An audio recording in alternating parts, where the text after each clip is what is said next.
Salut și bine v-am regăsit la un nou vlog. Nu uitați să dați un like și un subscribe și un follow pe Instagram la soară.sara.unde cum vreți voi. Ok, în vlogul de astăzi o să vă arăt colecția mea de squishy-uri. Dar, în primul rând, îmi cer scuze pentru că n-am mai postat de o săptămână sau... Da, de o săptămână sau o săptămână jumate. Doar că am făcut un video cu Toca Boca de 50 de minute. Și când am apăsat să opresc filmarea, a dispărut. Nu l-am șters, nu s-a făcut nimic. Nu știu unde a dispărut, pentru că eu nu l-am șters. Sigur e undeva în tabletă, dar nu știu unde. Așa că am fost foarte tristă că a dispărut pur și simplu și m-am chinuit foarte mult. 50 de minute. Și după aceea am zis că eu nu mai fac niciun vlog toată săptămâna și da. Dar astăzi revenim. Bun, vreau să vă anunț că eu nu am foarte multe squishy-uri, am maxim 20. Adică am vreo 15-16, ceva de genul, nu știu. Exact, și unele sunt făcute de mine. Să nu râdeți, pentru că știu că arată...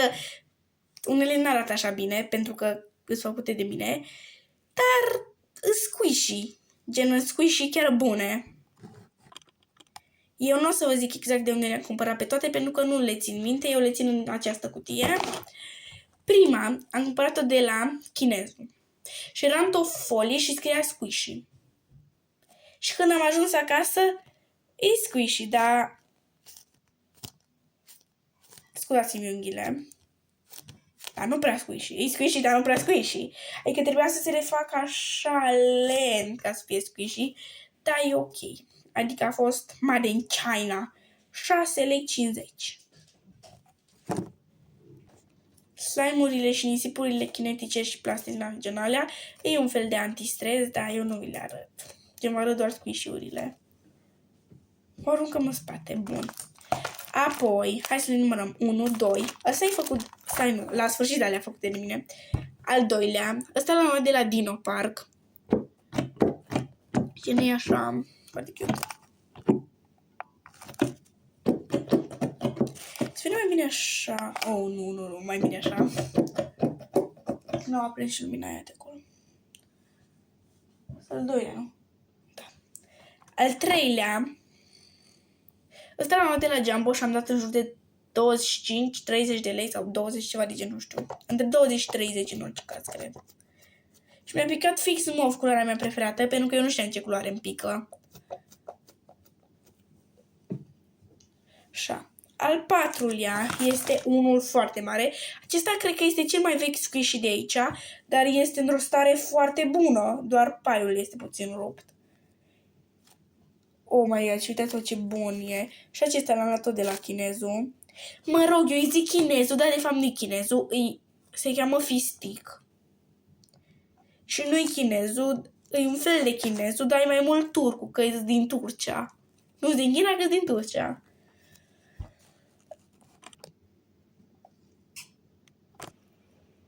Astăzi mă duc apropo la matematică suplimentar și astăzi avem, din astăzi, săptămâna asta avem școala altfel. Deci, luni am fost la bibliotecă, marți am fost la McDonald's și la un escape room și am vrut să fac vlog, dar nu mi-au lăsat cu telefoanele. Cel puțin am vrut să mi-l iau pentru că poate îl scăpam pe acolo sau ceva. Că era destul de întuneric și poate nu vedeam sau ceva, nu știu. Și m-am gândit, dar nu a fost foarte tare întuneric. Doar în ultimele minute, că am avut o oră jumate la dispoziție. Apoi și ăsta care e foarte squishy. Ăsta nu știu nimica de el. Cel mai probabil e dintr-un Kinder din ăla mare sau ceva, nu știu. Nici nu știam că-l am. Doar acum o săptămână am dat de el printr-un dulap aruncat. Deci, da. Asta este de la prietena mea Diana și l-a luat când a fost în excursie în Brașov, parc sau ceva de genul. Este cu capibara, pentru că eu ador capibara. Și apropo, peste 12 zile o să fie ziua mea. Ca acum eu nu aprilie că filmez. Ce regal îl pun, da. Și eu sper să fac un vlog de la ziua mea. Anul trecut am filmat cadrele de vlog, dar nu le-am editat, așa că nu l-am postat. Chiar dacă v-am promis unul anul trecut. Sper să mă țin de promisiune. Nu-i sigur. Nu-i sigur, dar eu sper. Ok. Apoi, apropo, dacă strângem 6 like-uri la videoul acesta, sigur o să postez la de ziua mea. Dacă nu strângem 6 like-uri, e așa, 50-50.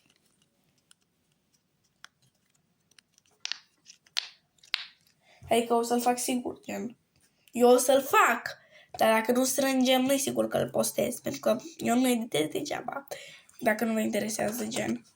Apoi asta care am luat-o de la Noriel, da, ăla v-am zis de squish-ul ăla cu mașinuță, gen, popitul ăla cu mașinuță, nu știu de unde l-am luat. Mi l-a dat, cred că tot Diana, când am fost la ea acasă acum vreo 3 ani. Deci asta am luat-o de la Noriel și a fost vreo 16 lei sau 17 la reducere. Și aici în cap are popit. Eu nu știam că e popit, eu credeam că era o păpușică, tot așa, nu știi ce spică. E picat asta, zici că e din ea, și că e din junglă cu rochia asta, dar în fine... N-am mai ținut numărul, dar în fine le numărăm la sfârșit. Un popit ăsta l-am câștigat la mare, a trebuit să dau de o rotă mare și ce pica aia primeam și mi-a picat asta. Gen, așa doar că da, nu prea merge. Dar e ok. Bun. Asta e puțin murdar aici de ruj. Dar e ok. Că asta e foarte veche, de vreo 3 sau 4 ani. Au.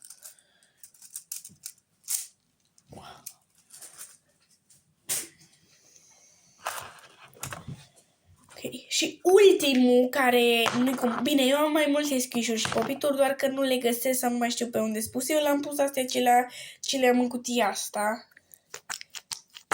Nu bulldog, nu știu cum se cheamă. Și că bulldog auzi la mine. Asta l-am de pe Temu. Și trebuia să fie cu față, dar n-a venit cu față.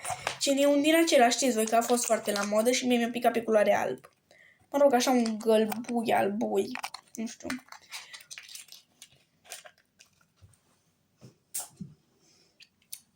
Bun.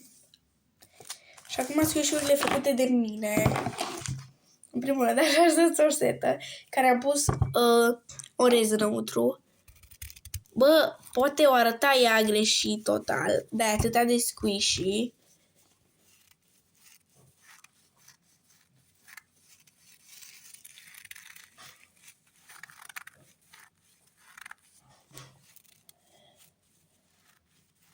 Foarte squishy. Apoi, asta, care e aproape squish-ul meu preferat. Din toate care le am. E gen pe locul 2, sau poate chiar pe locul 1, cred că pe locul 1, de fapt, e făină în pungă și n-am pus 2 pungi. Se poate observa. Aoleu, stați. Că gen se vede că 2 pungi. Bă, deci pe cameră poate nu se vede că e așa deschis și de-aia. Deci că e un knitball din ăla sau cum se cheamă. Cred că așa se cheamă, knitball. Sau, bine, sigur se cheamă knitball, dar nu știu dacă pronunț corect. Foarte, foarte squishy. Apoi am 2 puncte de slime. Slime-ul ăsta e tot de la Diana. Ăsta e mai puțin și ăsta e mai mult.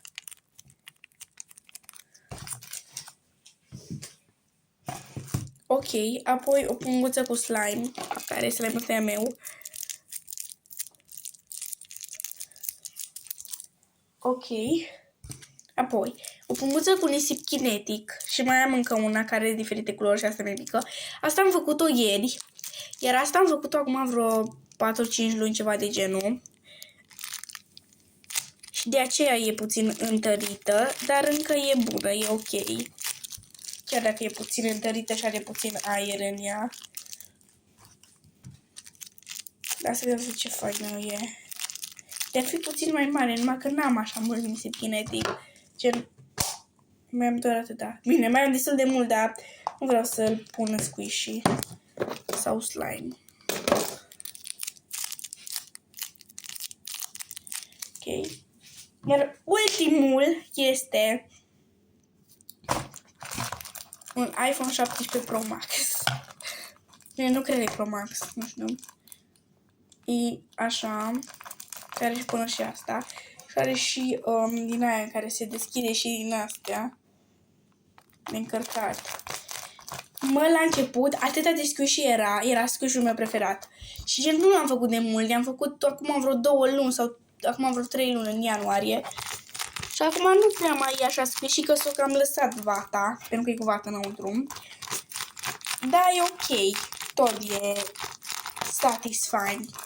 Probabil ați auzit multe foșneituri, mai ales acum și la ăsta, dar na, nu cred că vă afectează, gen, nu cred că e mai, nu știu, sper să mă aud, gen. Deși nu cred că totuși se aude așa tare. Alo? Bun. Și am o colecție întreagă de capibara, pentru că v-am zis că ador capibara, v-am zis că n-am arătat squishy-ul ăsta. Și uitați-vă ce mi-am luat acum, duminică.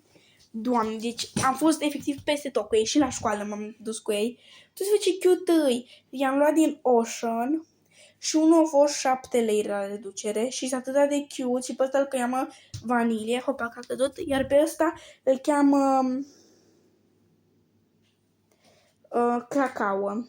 Și nu știu dacă pe ăsta să-l cheme cacao sau ciocolată și pe ăsta vanilie sau cocos. Dar o să rămân, cred că, la vanilie și la cacao.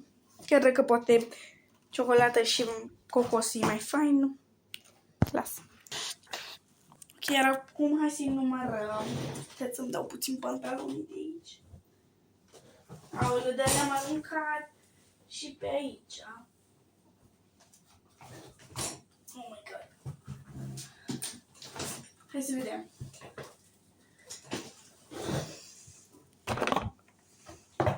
Unu, 2, 3, 4, 5, 6, 7, 8, 9, 10, 11, 12, 13, 14, 15, 16, 17, 18, 19. 19 squishy-uri. Ok, și v-am zis că mai am, dar nu sunt cutie sau nu le-am găsit, sau mă rog. Și vreau să vă zic, încă tot nu v-am zis tot programul pe săptămâna verde. Sau altfel, Doamne, mă rog, unii au săptămâna verde. Dacă îți permise comentariile, pentru că eu am într-un fel cont de copii, chiar dacă nu l-am într-un fel, nu vreau să sper în comentariile, dar dacă îți permise, scrieți-mi în comentarii dacă voi aveți săptămâna altfel sau verde și ce faceți. Gen programul cum ar veni. Noi v-am zis, luni am fost la biblioteca copiilor. Apoi, marți, am mers la McDonald's și la Escape Room. Astăzi am avut un fel de expoziție de soldați, gen au venit niște soldați de la o asociație, nu știu. Mă rog, de undeva au venit niște soldați din romantică și ne-a prezentat armura.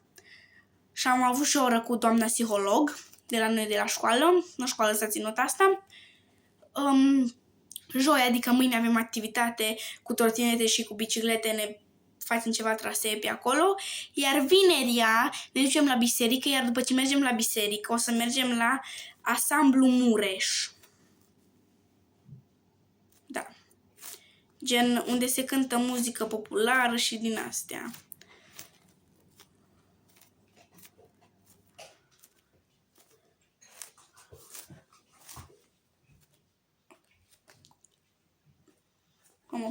Deci sunt unele pe TikTok care efectiv mănâncă, fac așa. Și face, nu știu. Și e foarte satisfant, doar că la ăsta meu nu prea merge. Dar ok, deci știți ce să faceți, să-mi scrieți în comentarii ce v-am zis. Și astea au fost scrișurile mele. Probabil voi aveți mai multe, dar v-am zis. Eu nu prea mă joc așa mult cu scrișurile, deci de-aia nu am foarte multe, dar am și eu. Pa!